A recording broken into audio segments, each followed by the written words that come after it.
Ready or not, here I come.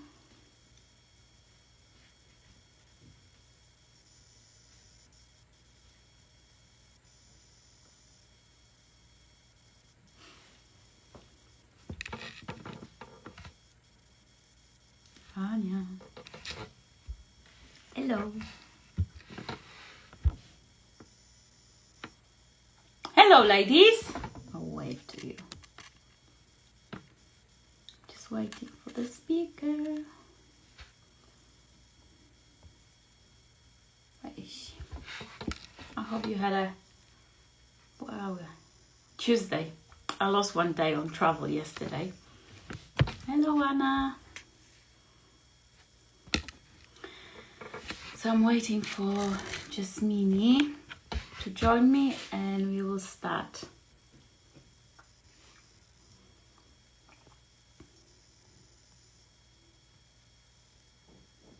The waiting game.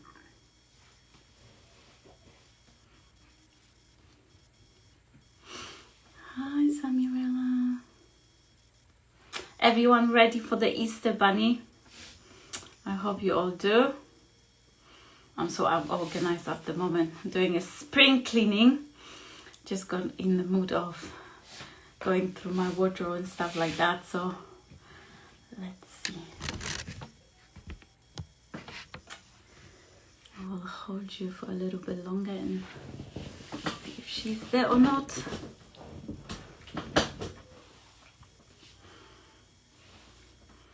You can come up later if you wish, because it will probably take us about 5 to 10 minutes to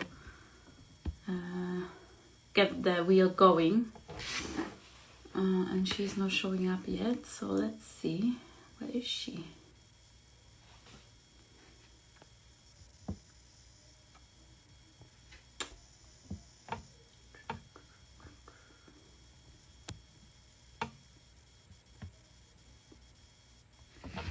No speaker.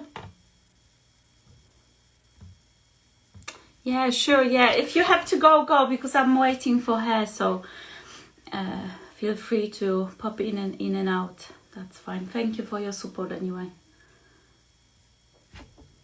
Oh, there she is.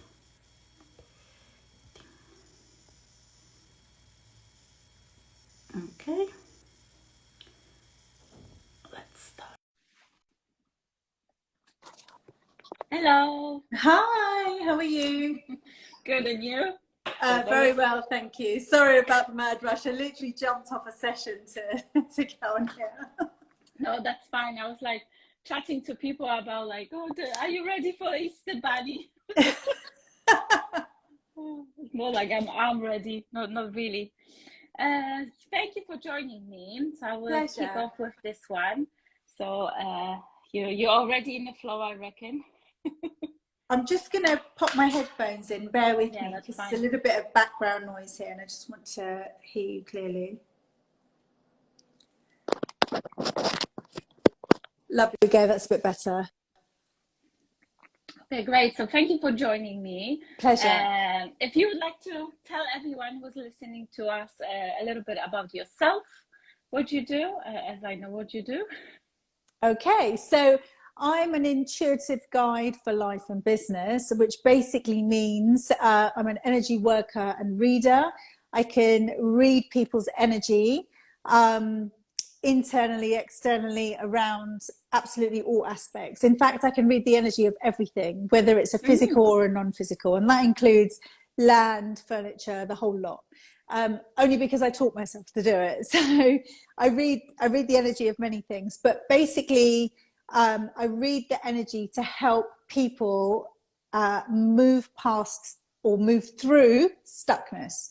So wherever they feel stuck, whether it's in their business, whether it's trauma, whether it's personal, any life situations that have caused them issues in their life now, because we are living in the symptoms of things that happened many years ago. So I help them work through those, basically. Oh, amazing. So we will be talking about the awakening, and I'm really interested to find out. So when did you start to read that energies, and when did you know that you can do that? What was the process? Well, I realized very young that I had the ability, like we all have. We're all born intuitives. We all have the ability, and over a period of time we forget. So if we all were to think back, there will be a time where we saw something which we weren't sure was a ghost, or a guide or something. I know you've had your experiences too. And often when you see young children talking to their imaginary friends, they're normally talking to someone that's crossed over, or they're talking to an angel or a guide or something. So at the age of 6, I had what I now know to be Jesus visit me regularly, giving me messages. And I joke about this often, because I say I felt like he was just some creep at the end of my bed. I didn't know what was happening. I didn't get it, right? I didn't understand. And over time, I realized that I have the ability to see, hear, channel messages, and also, sorry, my screen's not straight, and also premonitions. I had a lot of premonitions. So I kept getting these, and obviously you think you're going crazy, you think it's not real, you don't understand because it's not tangible. And growing up in the 70s, if I told my mum, when I told my mum this, actually, she thought I was just, very confused, lost the plot. She was just like, no, this can't be right, although she's very intuitive. So this happened throughout my whole life, and I just ignored it. I just didn't pay attention to it, just as we do, because there weren't that many people speaking out about it. And I just thought I was weird, or there was something wrong, or I had some mental issues. And it became a very difficult thing to deal with. So I shut it down. And throughout my life, it revisited and tried to open up several times. And every time I closed it down because it was too scary. And in the end, in 2010, I tried to commit suicide, which I'm glad, for the grace of God, I'm still here. I'm glad it didn't go through. And that was the moment that I knew that I couldn't suppress it anymore. So without being properly trained, I just started reading energy. And then I went on several courses to learn how to read energy. Like, was I doing it right? Was I speaking to the right people? Was I making it up? All of that kind of stuff. That's amazing, because when I look at your Instagram, for example, I would not say that, because usually when we think about someone who's reading energies, it's someone woohoo, that jumping out of the bush kind of person, So this is what makes people really afraid of those who can read or see energies. And a similar story to yours, like when I was a child, I actually shut off. I remember that moment when I saw someone coming in the room and I put the duvet on. Yeah, same. I don't want to see this. I said no, and I did. And you know what? If I could go back, I would not do it, because no one talks and teach children that when you see something. And my kids, they had imaginary friends, so then I said, so what they want, what they tell, because I was more aware. I didn't tell them to kind of like go telling to go away or something like that. So it's really interesting, like what you're saying, and I can relate to that, like shutting off and not seeing and reading energy. So tell me more about, like, when you say I'm reading the energies of everything. So to get my science is rubbish, but just to break it down for the people who need a bit of science, we are all atoms, right? If you put anything under a computer, if you go down far enough, it will break down as atoms. When an atom bounces off an atom, it creates an energetic connection. The energetic connection can be read and felt. So sometimes when you're in a room and somebody walks in and you feel their presence as familiar, don't you? The atoms are kind of talking to each other. Also within us, that's the protein matter, within us, our heart space has about 30,000 brain cells, which can predict what's happening. So it can sense ahead of our top 3 inches, our brain, okay? So if you think about how the body evolves in a womb, the first thing that evolves is the heart ahead of the brain, because it has to pump the blood around the fetus, right? So the heart has a sense of knowing the future. It knows. It can go moments, minutes, hours, days, years ahead of time if we're willing to listen to it. So when I say we read energy, I read energy, I have the ability to channel to, I call it my God Wi-Fi. So I go straight up to the big man in the sky. And you know, lots of people will go in between as well. Like I read people on the other side, I read angels, I read guides. But if I want the ultimate truth, I will go to God. Soul. Yeah, exactly. Yeah. And that God is up there. It's in you. It's in me. Whether you call it God or not, we've all got a divine spark. We've got a piece of the divine in us. And when I read energy, I just listen to the words I'm given. So today's been client day. So when I speak with clients, they ask me a question, I'm listening to the guidance that I'm given, right? And I'm just communicating that out. That's all I'm doing is listening. So, but it does take you to be very present and not listen to the mind and just trust what comes in. I'm sure we've all been in a position where our gut has spoken and said, don't do that. It's more of a warning. It'll say, don't do that, right? And we don't listen to it. And then we miss all the red flags. And we and we jump in, don't we? And we go, how did I do the same thing again, right? A lot. I learned the hard way. I said, that's my path. Like, do not listening, and like, boom. yeah, exactly. Does your you said that you had it as a child. Has it come back for you? I use it. Yeah, I use it a lot now. I did like you. I did the training. I don't tell people. I use it as my secret weapon in coaching. Wow. So I get things coming, and I got like, you know, spirits, and then I did lots of ancestral trauma healing. So I'm really good with like those who are past, but I do not use it. I don't advertise this. This is kind of my tool that I call it secret weapon. Yeah. I don't feel that my purpose is to be a psychic reader, but it's like a tool set.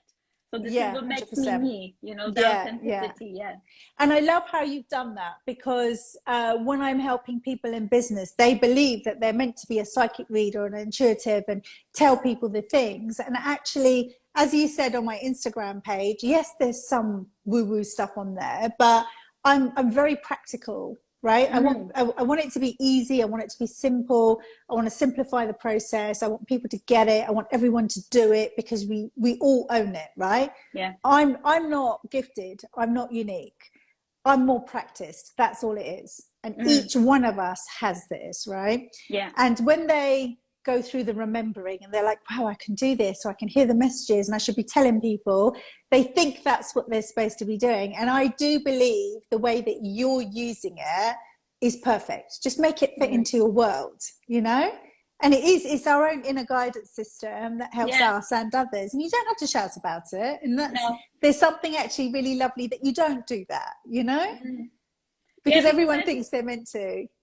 Yeah, I feel like, you know, it's something that I've done lots of training. For me, it's not, it took me years of training as well. I did mediumship, psychic, I did spiritual coaching, I did object reading, you know, picture reading, everything I did the intuition training. I did so many trainings, not to be really selling it, but for myself. So when I work with someone now, I connect more to the felt sense in a different way.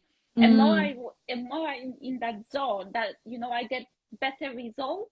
Yes. But I don't feel like I have to really tell people that I do this, because not everyone is really into that stuff, you know. So I'm like, okay, 100%. That's fine. Yeah. It's for me. It helps me. And, you know, for them, it's a massive bonus, I would say, because, you know, sometimes, how did you know that? Yeah. And I was like, oh, well, are you psychic? And I'm like, I don't like to call myself psychic. I said, I'm very intuitive and I'm massive empath. So I can, like, for example, I think my superpower is to feel people's emotions. So when I walk into a room, I know how people feel with me. And, you know, I know what the vibe of the place is. And so this is how I make my decisions as well, my business decision. And I think we all have, like you said, we all have it. And it's fun to actually go and practice this, because, you know, if you want to learn something new, go and try this stuff, because you don't have to be a tarot reader. I've got my tarot cards, but I use them as like, okay, my mental well-being is, my emotions are all over the place at the moment. So what I should do?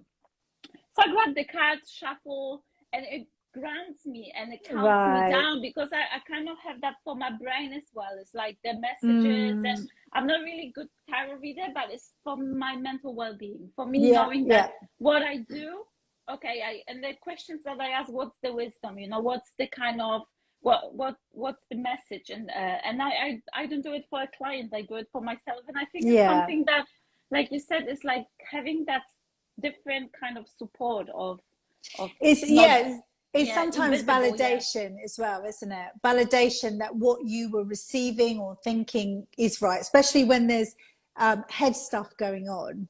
That physical gives you the mirror of what you need to see, right? Yeah, and I know my head is absolutely going non-stop. I cannot see sometimes, because my brain is like, calm down. Yeah, so my head is very busy, and that's the challenge, that my head is very busy. So connecting with you know, different messages are challenging sometimes. So it took me a little bit longer than. But I meet people with such a gift that I'm like, wow, and they don't even know that they are gifted. They just know that they have that, and I'm like, oh my God, what you doing now? It took me like 5 years to go to that stage. So it's interesting, and you know, and the thing about the authenticity is that what I like to tell people is you need the connection to your inner potential, knowing that you have that something. We all have that, you know, uniqueness. We came to this is how I believe. That's my kind of a mindset, that, you know, we all came here with a potential, you know, that inner something that make us very different from everyone else. And what I noticed with authenticity, people are really afraid of it. When I asked about what do you think about the authenticity, and people are just don't understand properly, or they're really afraid that other people will be judging them. So what is your experience and your view on that? Because I believe it's very important, but it's really like undervalued as well. People we shouldn't be afraid of being authentic. So let me give you a historical thing. So for centuries and centuries, we've been conditioned to be a certain way. You know, society has says this is the norm, right? Men must do this, women must do this, this is how we behave. And if you fall out of the line of that behavior, it's scary. It's like, well, will someone judge me for doing something different, you know? And particularly if you come from, Aneta, what's your background? Where do you come from? I'm from Poland. You're from Poland. Okay. So deep ancestry, right? So they've done things a certain way. And if you decide to do something different, just like my culture, it's a little bit scary, because you're like, okay, I'm going to speak up. I'm going to do things differently. Look, most of us who will go on the journey of authenticity are the black sheep of the family, right? We're the ones that break the cycles, that do something different. We're here to turn things upside down, right? So one thing is the ancestral coding, programming, stories that we own, because we're told by authority and our mothers and fathers that or our caregivers, this is how we live life. Then we go through life saying, and don't forget, we've got our mothers and fathers on a throne. They're the people that we look up to, right? Then we get to our teens, when we get rebellious and we're like, I don't like what my mother or father says. I don't want to do the rules, right? So we go through a dethroning process where we're like, I need to find who I am. And that's different to my mother and father's story. And that's why we rebel so much. And then through that journey, we weave forwards and backwards through the patterns of society and who we want to be, right? We follow that, like, we must date, we must find a partner, we must get married, we must have children, we must buy a house. You know, you don't have to do any of that, right? But the societal patterns tell you that's what you're meant to do. And if you decide to stay single for a long time, particularly as a woman, people are like, what's wrong with you? That's different. That's authentic. I've been single 6 years. So I'm sitting here people are like, why are you single? Like, you shouldn't be single. Something wrong with her? Yeah, what's wrong with you? Like, well, why? You know, I'm actually very happy. Why do I need to be in a relationship? Would I like to be in one? Yeah, of course, but I'm not in a hurry to get there, you know?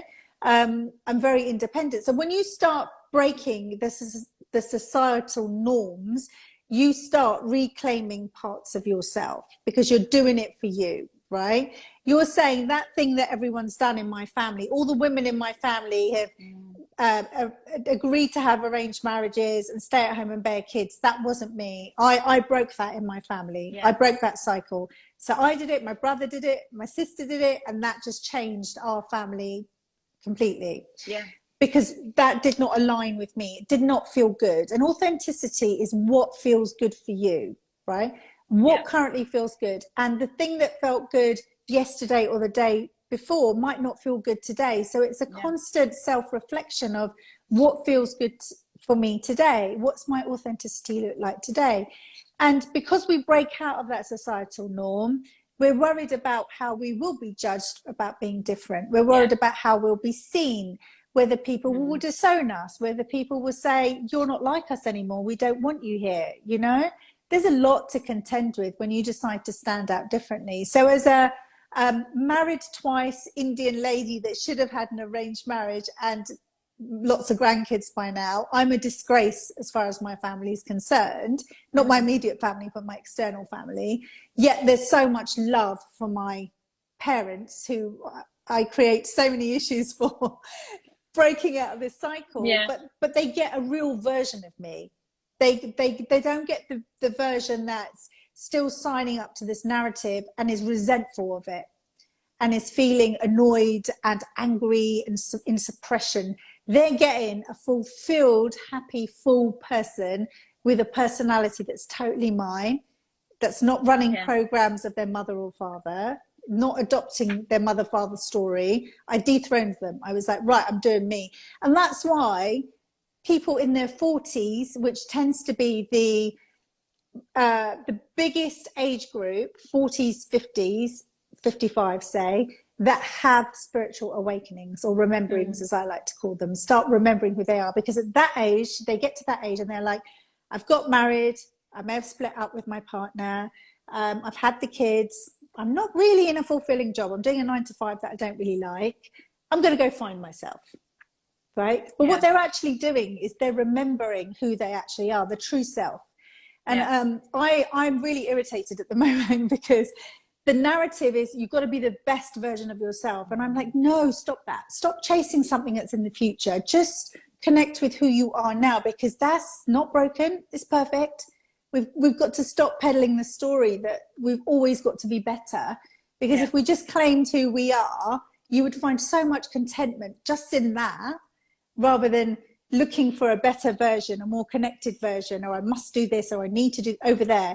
Just do you right now. So authenticity to me is just being really comfortable in your skin, accepting yourself for who you are. Stop giving yourself a hard time. Stop beating yourself up. I'm sorry, I'm going to say a bad word, but I normally say most people carry around a shit stick. So they're beating themselves up with a shit stick, right? I'm like, put it down. You're not shit. You're great. You're amazing. You're a phenomenal person. Only you don't see it yet because you haven't remembered who you are. You haven't connected to who you are.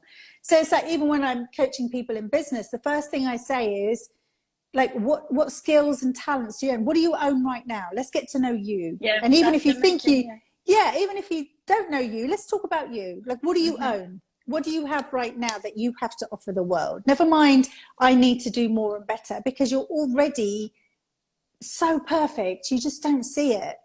And coming from a background where I was conditioned so hard, I was always told I'm not good enough. So I couldn't be authentic. You know, in my family, it was like, if you weren't a doctor or a lawyer or a high flying person, you'd failed. So at kind of 7 or 8, I said to my mum, I want to be a designer. I want to design clothes. You know, I used to buy Vogue magazines, go to the King's Road and all the big shops and come out and scribble patterns, come home and make them. That's what I wanted to do. That was my life. And my mum said, nope, that's not good enough. You need to be something better. So at that moment, I thought I'd failed. Right. So I then went to work in finance, hating it. There was my suppression. That was not being authentic. my authentic self is self-expression and creativity. Yeah. And I denied that because I was living my mother's story, because I had to live up to her. So the moment I chose that I was going to dethrone her and not follow this, and I was just going to do what made me feel good, I was aligned. Things started to happen in my business. I was happier. Like, so much happened because, like, I often say to people, your soul guides you through your emotions and feelings. Just listen. It's telling you all the time, this feels good. This is what you are naturally good at. These are your strengths. This is you, right?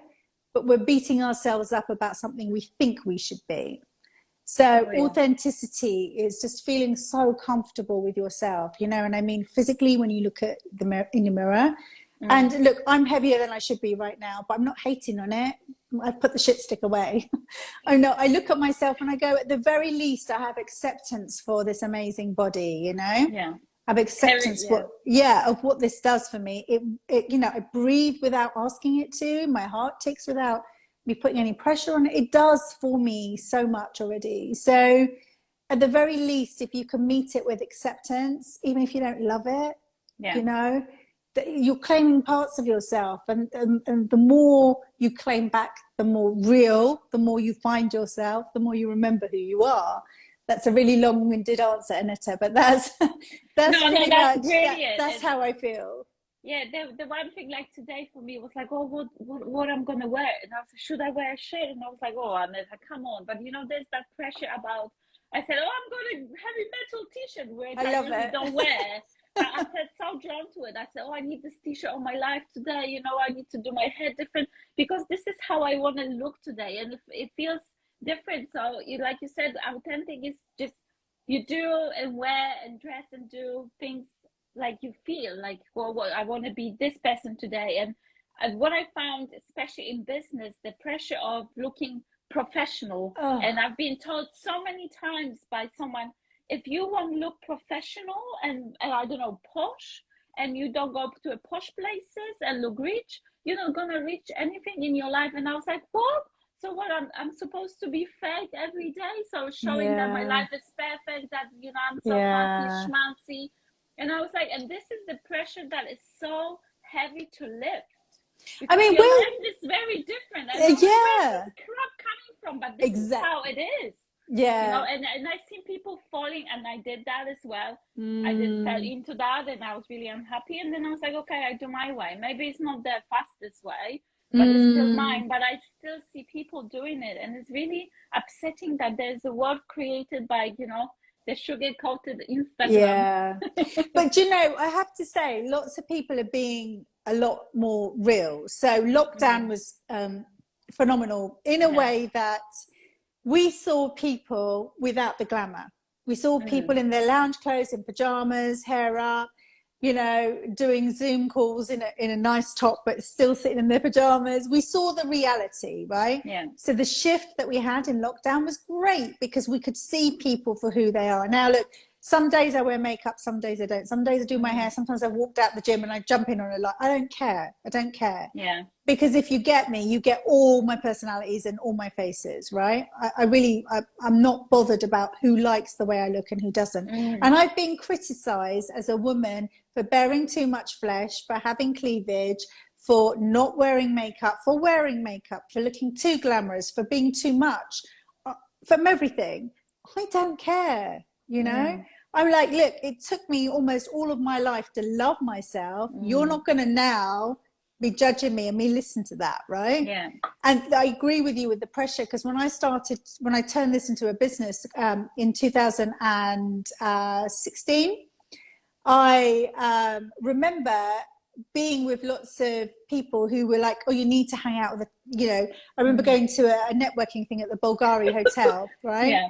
Where like a Coke costs you like £20. It's ridiculous, right? Oh, you must be seen here. You must wear the clothes. And I'm like, look, as long as what I say connects with people, I don't care where I am, you know? And actually the simpler things are more beautiful. And don't get me wrong, you know, we like to dress up and have the nice things, but but my life is not run by that. I think when you go through an awakening, a remembering, simple things mean more to you. Yeah. So a walk in I live near Richmond Park, for those of you who are in London, you know, a walk in the park or by the river is more precious to me than getting dressed up and going out for a night. If I can avoid doing that, I will. It just doesn't hold the same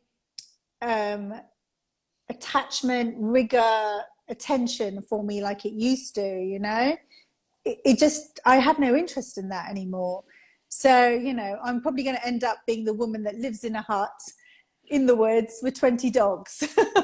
That's my actual vision, to have a nice wooden, good sized house in the mountains. So every morning I wake up, I see mountains and the lake, and I connect with the people I need to connect through internet, and this is how I work. And then I spend time with my family and my friends, and we eat, we drink, and I'm happy. And it's not for me, and this is how I see my future, and this is how I see my happiness. And I think this is very important, to define your happiness, because sometimes we're going around and looking for it, but my question always is like, did you define what makes you happy? And many people, if you really sit and ask yourself what makes you happy, they cannot answer it, because they can't. No, because what they see is like, they go to those places or they meet different people and they think that this is what makes me happy. But I always say, you connect to the felt sense. This is something that your brain cannot control, you know, that feeling of your goosebumps on your body, or, you know, that the nice feeling. And this is something that I think we need to connect, because we are like humans. I think though, look, because of social media, it has its plus points, but it's also has moved us to a point where we're always going for the next thing, right? What we have is never enough.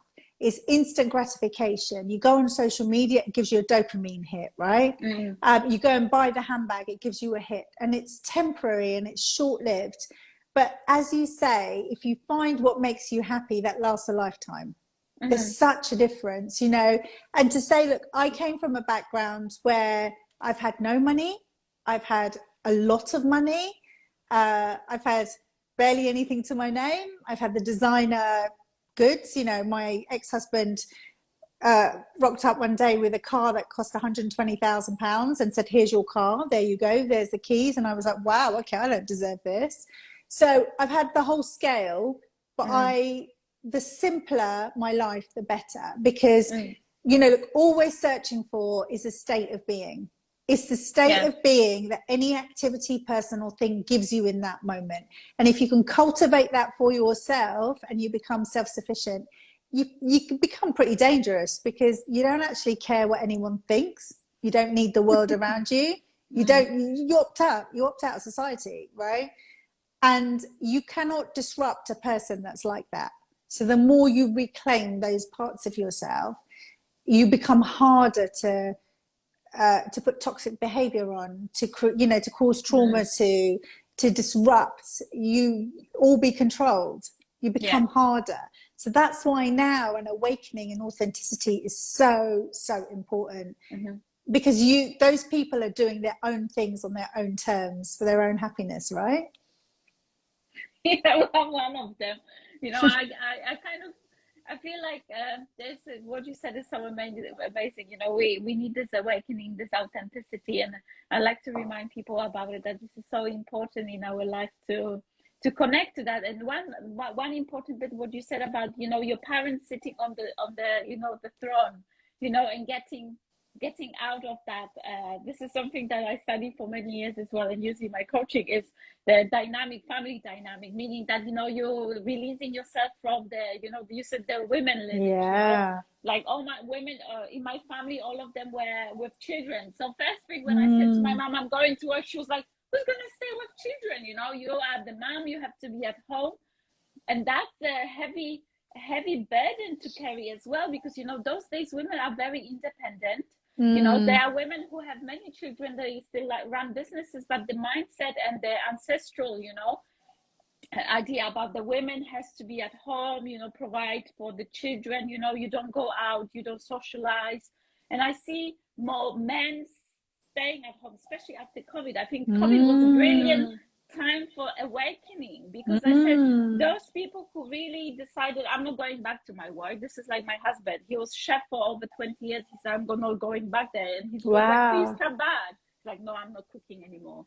And things that, it's interesting that we both at home, and we don't have to really work, but the things are coming our way. And it's that kind of trusting that this is the mind switch, that you're not going from Monday to Friday, 9 till 5, you know, on the first of the month, you will get the pay, and this is how you have to manage. And I think it's just taking that risk and trusting, because I think a lot of people have a problem with trust. I do have sometimes as well, but yet I see that it's all about trusting the process and what's coming your way, and kind of recognizing what's good for you and not.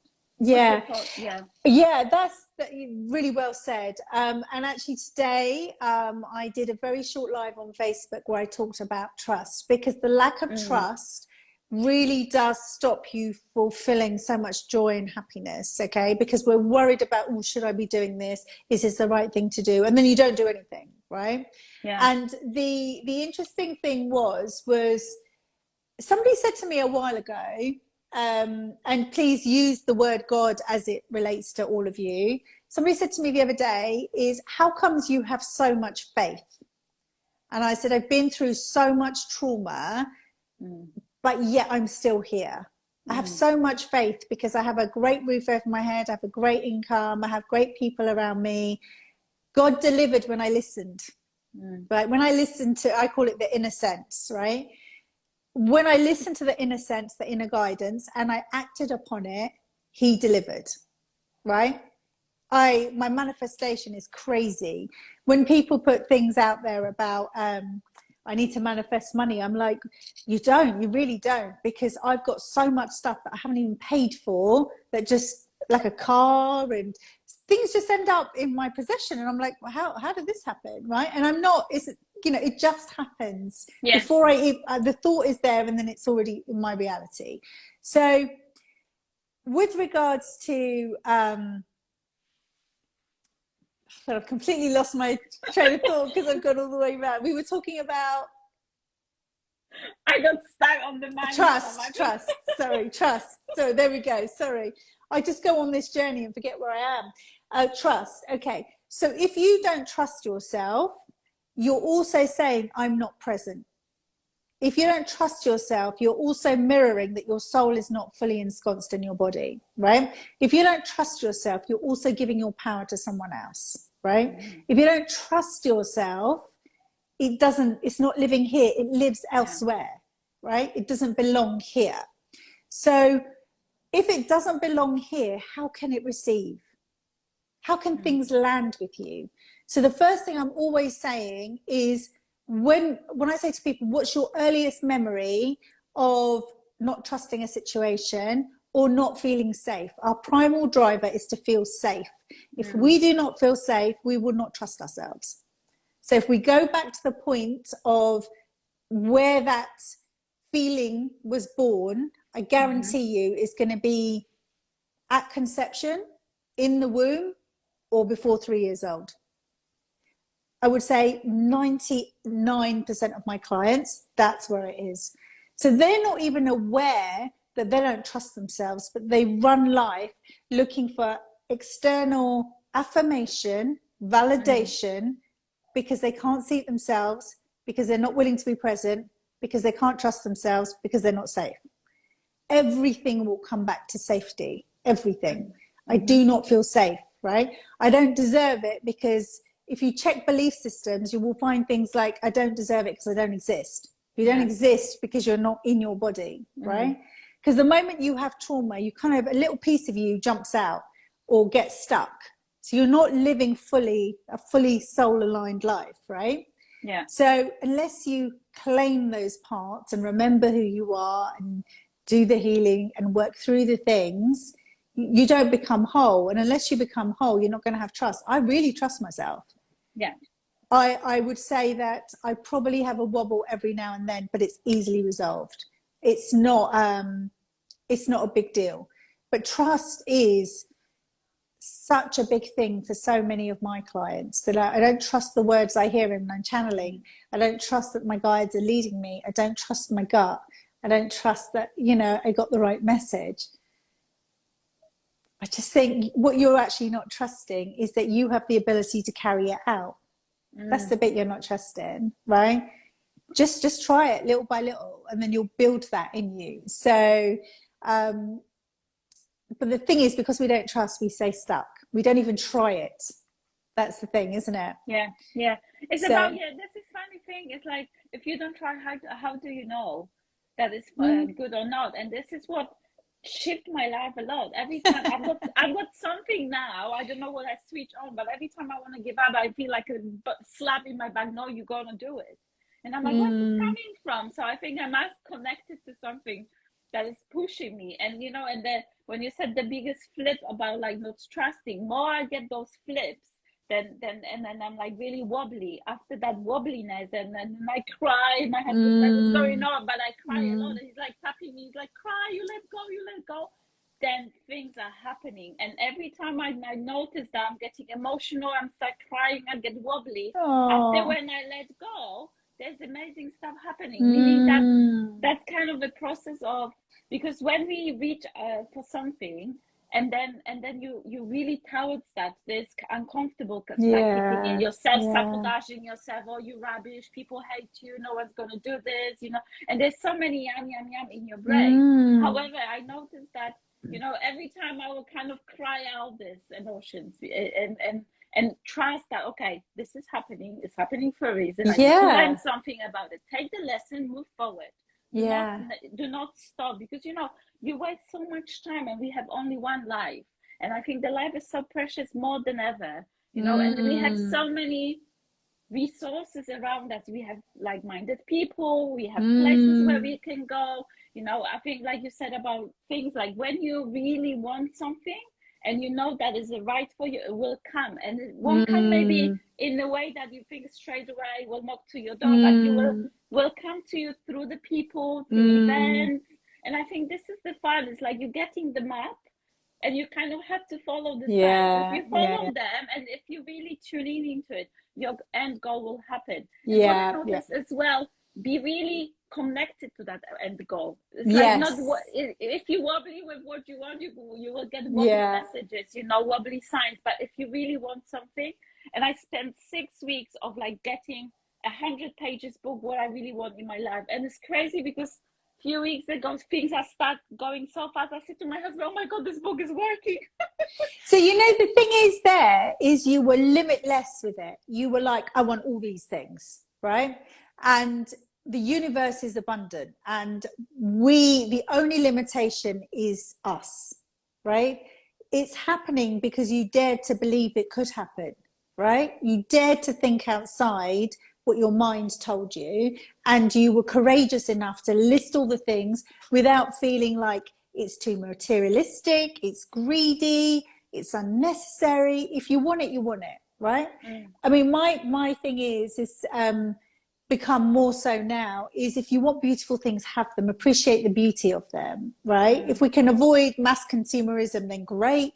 But if we can have things of beauty and really love them, like your painting behind just sets your face off beautifully. It's a great painting. Yeah, it's like all the colours of the aura, really, isn't it? I painted before lockdown. I was pregnant with my third boy. I had no idea why, but this painting had so much meaning in my work. It's beautiful. I didn't paint before because my teacher told me that my paintings are rubbish. So I was like, you know, this is the thing. This is where we got stopped from doing something that we are very good at, because this is, the society is creating something, and in our head, like I was like, I cannot be artist. And if someone said you're artist, I'm like, no, I'm not artist, I'm not good. But now if someone say you're artist, I say, oh, actually, I am a little bit. Yeah, you know? Exactly. I love that. There was something you said earlier about crying. Like, how do you feel about crying? Because I always say tears wash the soul, as long as it's kind of not, you're not wailing and doing self-pity, but as a release, I think crying is really effective.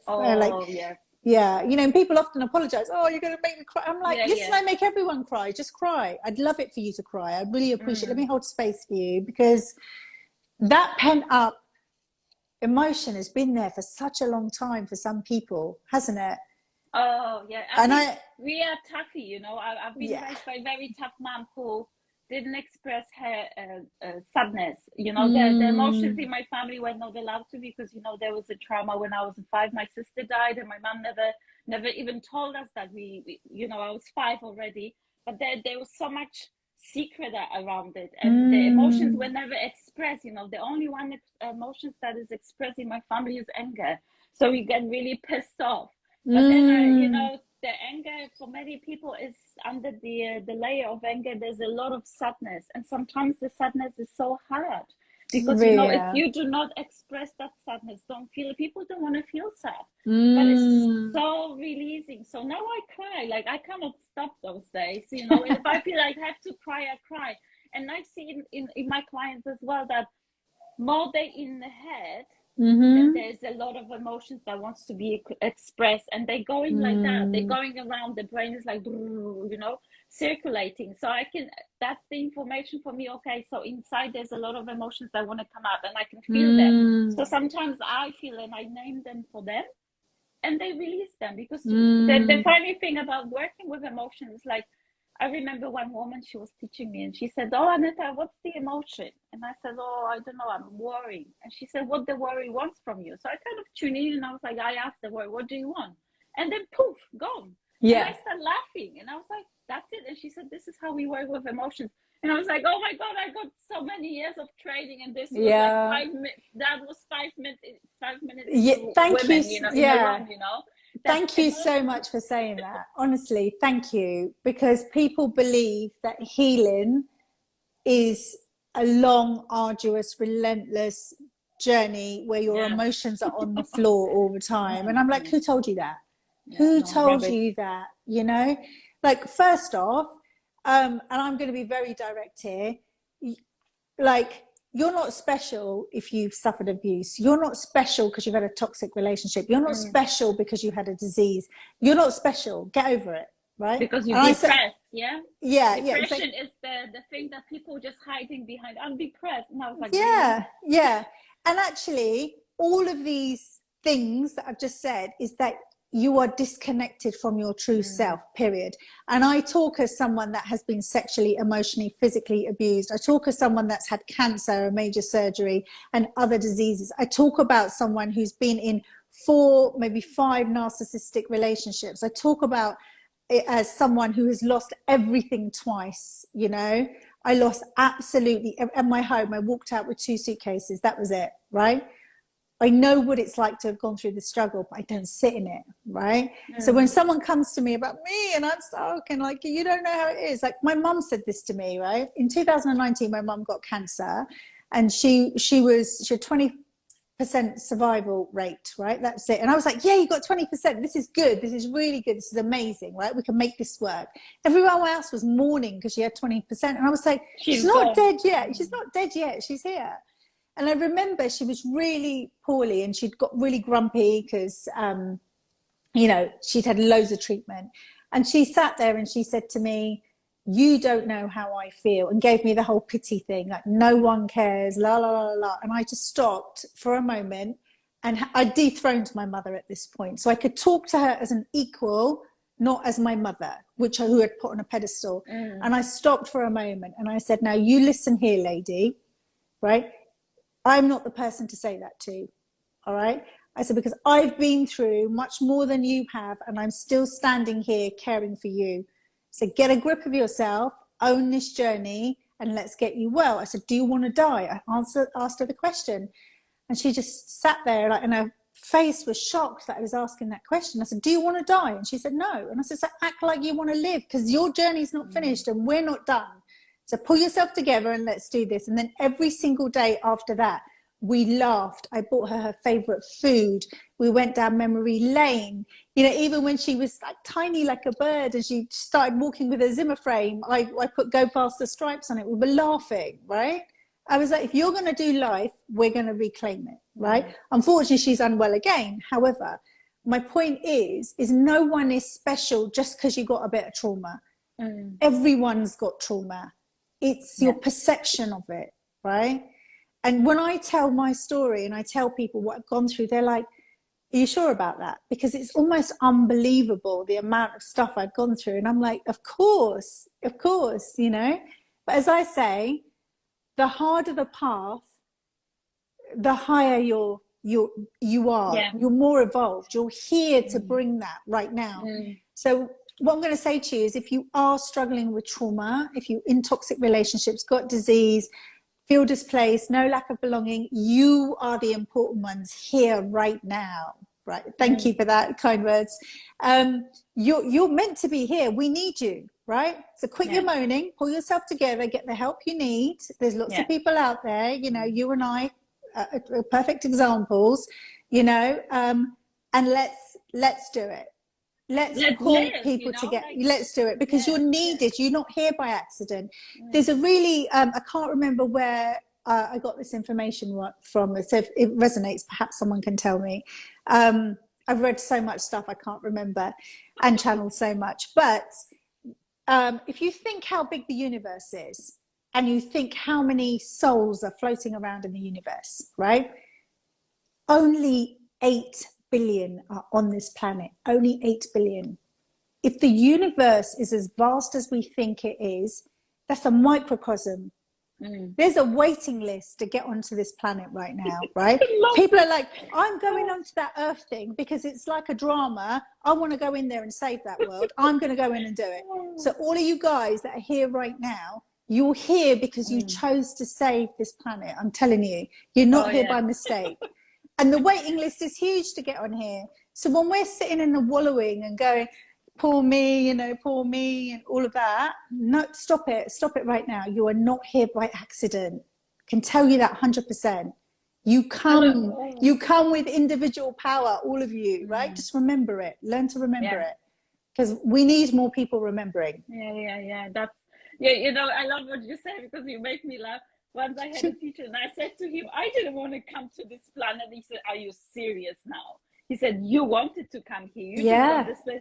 And it's funny, we had to work on it anyway. But you know, I love what you said about, like, you to people who are listening and then who will have the replay. This dog is just brilliant. I love it. Oh, thank you. This is what I try to tell people. Just connect to your superpowers, because we all have it. And they're like, oh, is she real?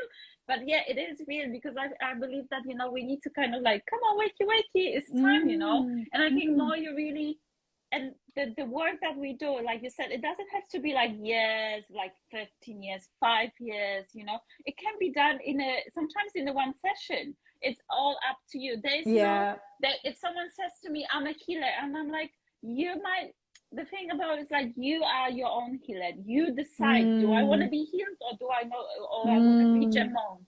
So you have the ability to heal. So, but this comes with the decision. Okay, I'm changing. You know, this is enough, and I'm doing something with my life, because you have only one life, and like you said, the queue is long to this planet. Yeah, I will say. So there is a lot of. Well, by now you've realised I'm very straight talking. But I will say that there's a lot of spiritual narcissism out there about, oh, I'm a healer, I heal people. And I'm like, honey, no, right? I call myself a healer. I don't heal anybody, right? Yeah. You, first of all, need to have the will and the readiness to want to heal, right? We will only heal as much as you have the readiness to. Yeah. Secondly, I don't do the healing.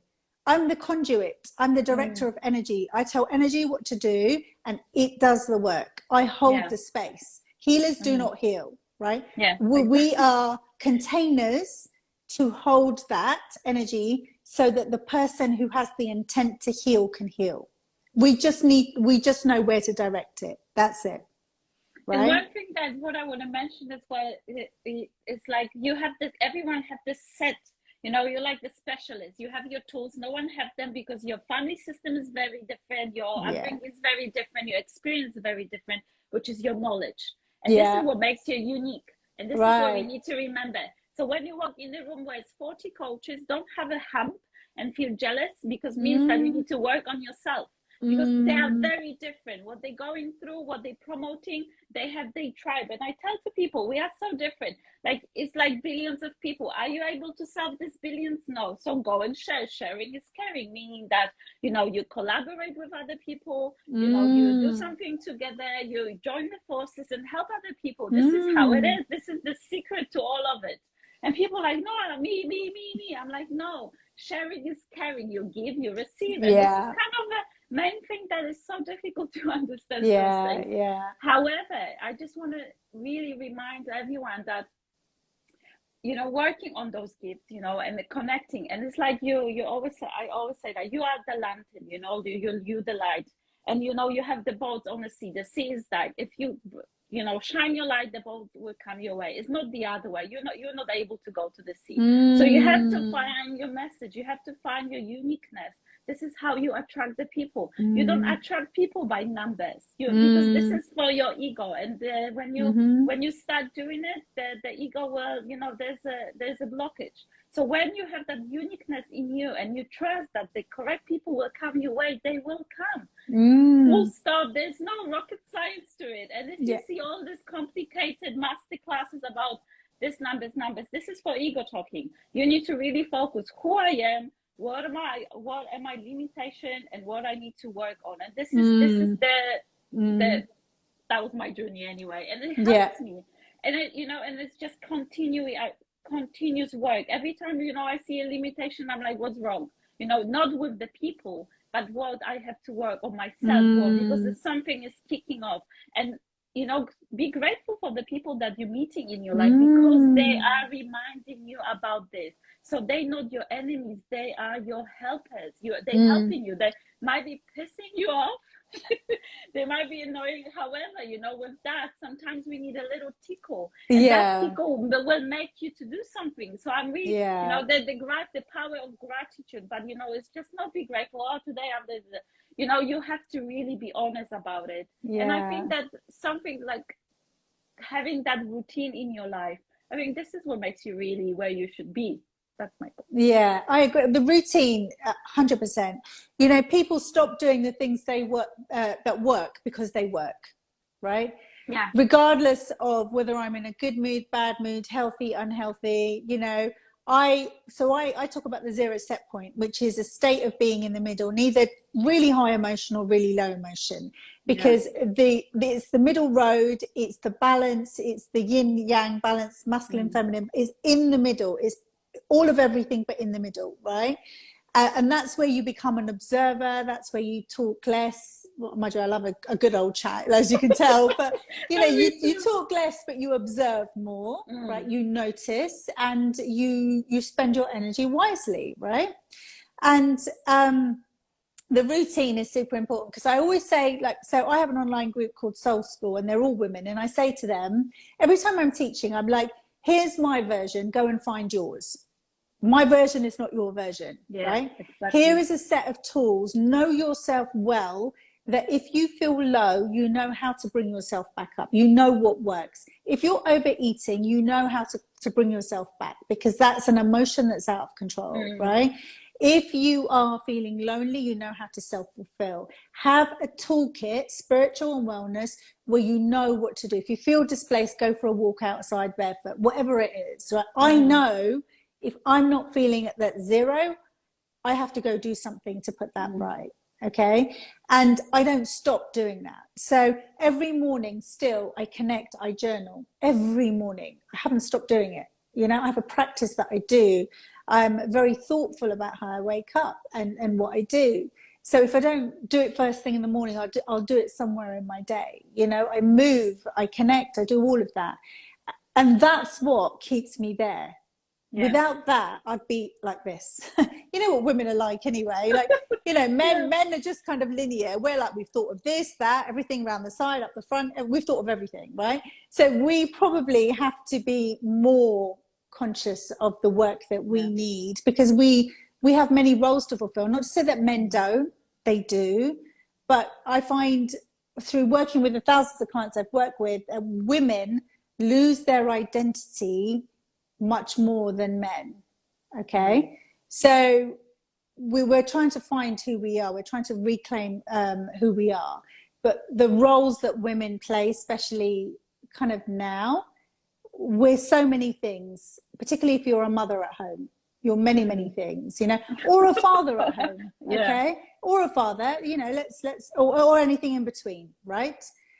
She, they, him, whatever you want to say, all the colors of the rainbow. We have so many identities, so no wonder it's really hard to find yourself. And when your kids grow up and they leave, you're like, well, who am I? You know, they filled that void, that space. So they filled that space. Now I have a void. Like, what do I want to do? How do I want to live? Who am I? How do I identify myself now? You know, there's a whole thing. And that's why I think that whether you have children or not, or however your life changes, connect to that person you are always, so you don't have to lose yourself and then find yourself.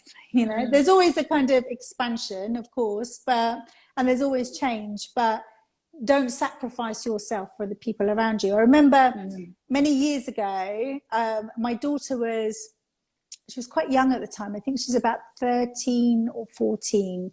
And I remember giving a talk, and I said to the audience, I love myself more than I love my daughter. And everyone sat there and they were horrified. They were like, how can you not put your daughter first? Why do you not love her? And I said, I do love her. But unless I show her the example of how to love oneself, she will not learn that for herself, right? If I don't give that love to myself, I cannot be the best mother. And I struggle to be a mother anyway. I'm not naturally maternal, you know. I forget the hugs and I forget things. So it takes a lot of thought to do that. It's not in my natural makeup. It's partly also because I was a man in a past life. So I'm learning to be a woman in this one, which is interesting. So everyone was horrified. What do you mean? Like, you should love your daughter unconditionally. I said, you don't love your kids unconditionally. You're putting conditions on them every single day. You must do this, do this. Then I will love you. And you have my approval, right? Because as parents, we have children to fulfill our needs. They're obligated to fulfill our needs. They're serving us until they dethrone us, right? And that's a painful thing. But you know, with the children and the motherhood, like quickly, what I try, sometimes I get as well, is I do my best. However they came and experience this, there's a reason why they choose me as a mother and their father, if you're going to go on that different level. And this is, so I'm not beating myself that hard, you know. In psychology, they will tell you, don't tell that, that's really bad. But, you know, let's be honest, there's, you know, things are happening for a reason. You know, we are good moms one day, we are bad moms another day. Don't beat yourself up for it, because, you know, we all have a journey, and if we're gonna go back, you know, what my mother taught me, and, you know, how difficult she was sometimes and challenging, you know, made me today. And, you know, and I had to overcome it. But what I experienced is helping other people today. So I take my experiences as a tool set. It's really interesting, because I heard this on a podcast and it jarred me, it triggered me, but it's 100% right, and it would jar a lot of people. And the speaker and I again can't remember because I'm always listening to stuff and reading stuff. The speaker basically said the responsibility of parents, and specifically a mother, right, is to bear a soul into this lifetime. Beyond basic needs of love, putting a roof over your head, care and needs, that kind of stuff, you have no more responsibility to that child. You're a conduit to bring a soul into this lifetime. And I sat there and I was like, oh, that's a bit hard to deal with, because we're, as parents, so invested in our children, aren't we?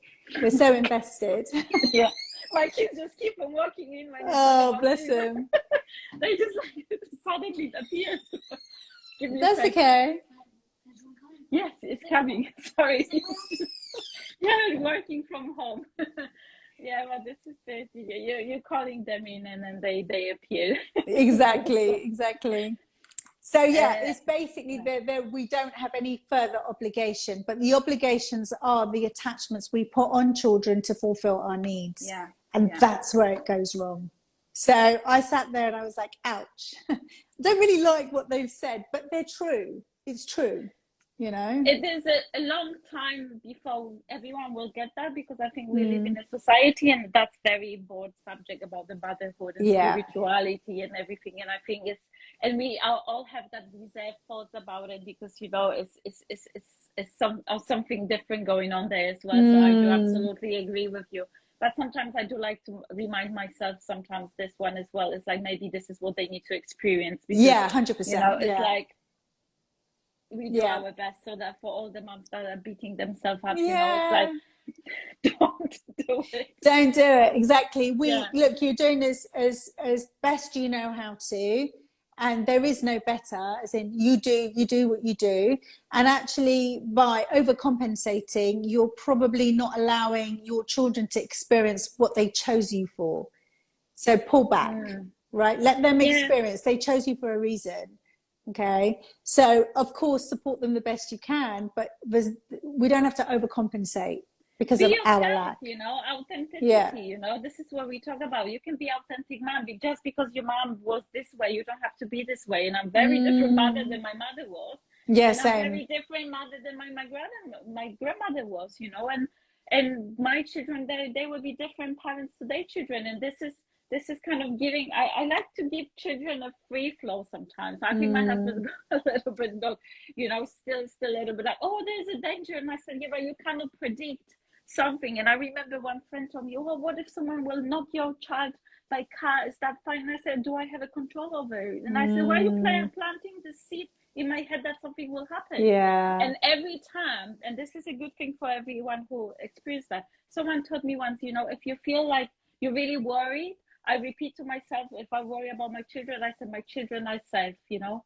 my children are always safe. And this makes me calm, because it's about my emotions, how I feel, what is kicking off at this present moment, that I don't feel that why I feel like my children are in a danger, you know. And I go into like, oh, they this age, and I'm like psychologically try to find a situation what is related to me. Meaning that, you know, this is a little bit off kind of the subject, but bringing yourself and repeating to yourself, I'm safe, you know, I'm in a safe place, you know, pinch yourself, you know, I'm alive. Nothing is happening, you know. Yeah. So I'm safe, you know, I can breathe, you know, so I'm alive. My children are safe as well. And because there are things that are coming at us, you know, like emotions like that, like, you know, everything is this drama, you know, so we need to manage that, you know, we need to learn how to ground ourselves, because then, you know, the decision-making process is not fine, and a lot of things are happening, but I think though, I spoke about this again in my group Soul School. We talked about the mother-father script on safety and protection, right? My mum believed this world wasn't safe, therefore I did inherit some of that. However, to step back and allow my daughter to experience her own safety was a really big deal. Not to say, you know, keep your phone on you, I'll call you, have you done this, have you done that? It's just like, okay, just step back and allow her to be that, experience her own version of it. And that's difficult. That's really hard. I mean, could you imagine if we didn't put conditions on our children and allowed them to be wholly who they were? Can you imagine the sort of community, the generation that we would be bringing in? They currently, as we are, fighting all the conditions that were placed on us because they don't feel good. Like, could you imagine if we just backed off and allowed them to be themselves? I remember when, and I'll keep this brief because we've been going for ages, but I remember when my daughter said to me I think she was 21, she said, I'm going to have a tattoo, and I paid for it, but I didn't realize what she was having and how big it was. And I looked at it and I flew off the handle and I went, that's too big, that's this, that's, and she turned around and very calmly, she said, Mother, you always taught me to express myself wholly. I was like, oh, touche. I was like, okay, take it back. I have to take all of that back. You're quite right. Go and express yourself how you choose. And I was like, I was kicking myself. I was like, damn, taught her well. But yeah, she came back to me with it. And I was like, yeah, you're right. I can't. You're old enough. I have no conditions and I have to reserve my judgment. It's your body, your life, you know, you just do your thing. And it took me a while to love it. And I don't quite love it yet, but it was her expression. We as a more aware, like you said, awareness and aware parents, we have the possibility to create a different future for our children, meaning that they have less limitation than we did. And I think that's beautiful. However, because we are very aware, we don't create a limitation. Then the tech is, you know, iPad, TikTok, There was another That's right. other day, like understanding of children where their songs coming from. It's not from the artist. My son told me yesterday, that's from TikTok. And I was like, no, he's the actually artist. So I was like, oh my God, that's terrifying. Everything comes from a TikTok those days. So that's the challenge of the modern parenthood, and as well of the authenticity and children, the next generation recognizing themselves who I am. Because of this, everyone's like, oh, you need to be on a TikTok to be famous. And you ask children at school who you want to be, 30 years ago, I want to be a policeman, I want to be a teacher, all those settled profession. Now I want to be a TikToker. A few years back was a YouTuber, now you want to be a TikToker.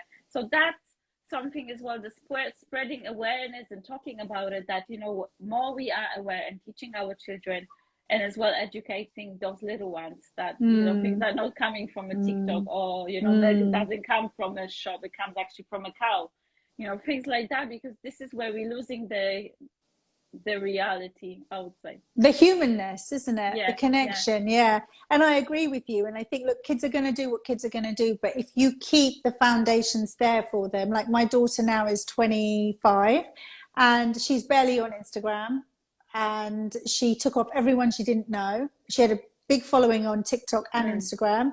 She removed it all. She's like, I'm not interested.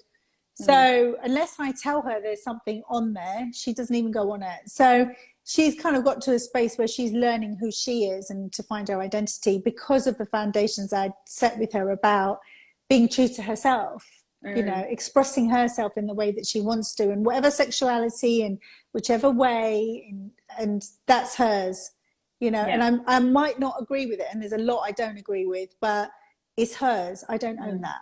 So, handing that over to her, hardest thing to do as a mother, isn't it?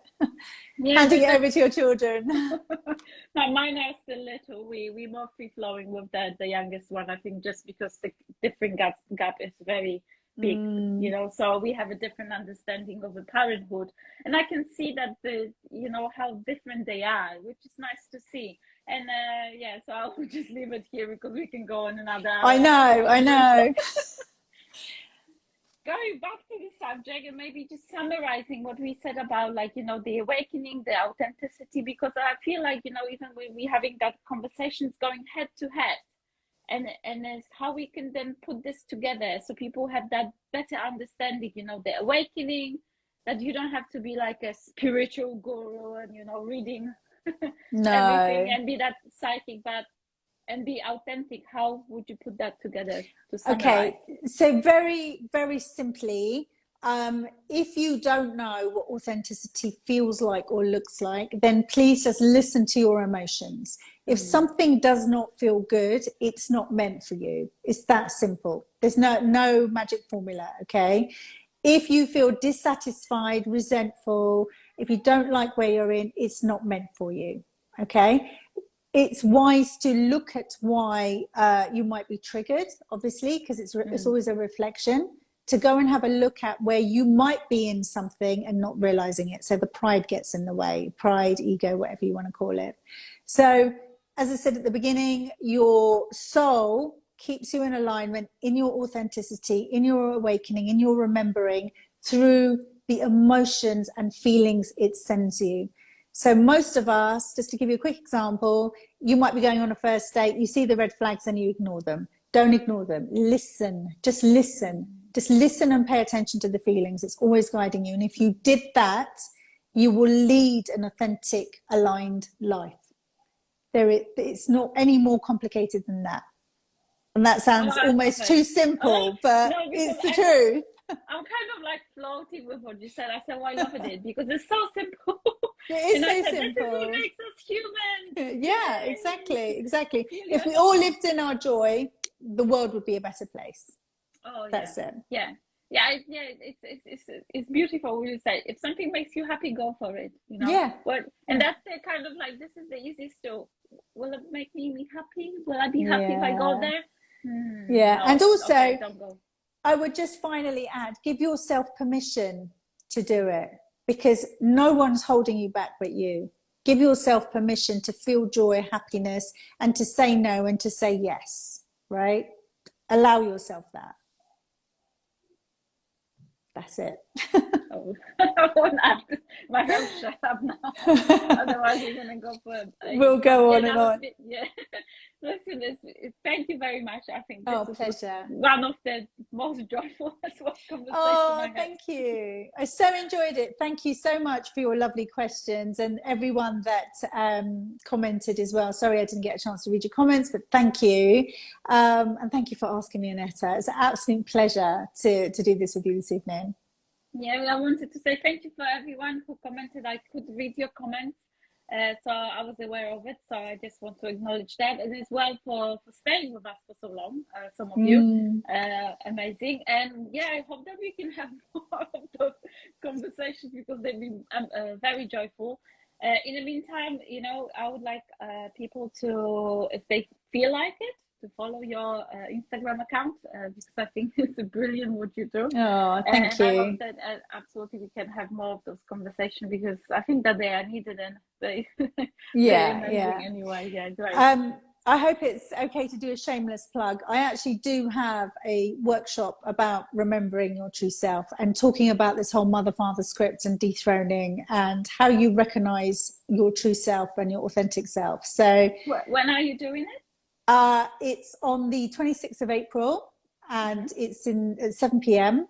And it's only £22, and I'm going to walk you through the process of understanding where your patterns come from and what you can do to change them, so that you are in alignment with what feels good for you, rather than what society or mother father tells you. So yeah. Oh, that's wonderful. So yeah, everyone who feel like drawn to this training, please follow. Thank you, Aneta. Yeah, all the best with that. But I will be in contact with you anyway, because I've got some ideas. Oh, bless you. Okay, thank you. Thank you, everyone. Great. Thank you, Aneta. Big love. Guys. Take care. All right. Bye. Bye.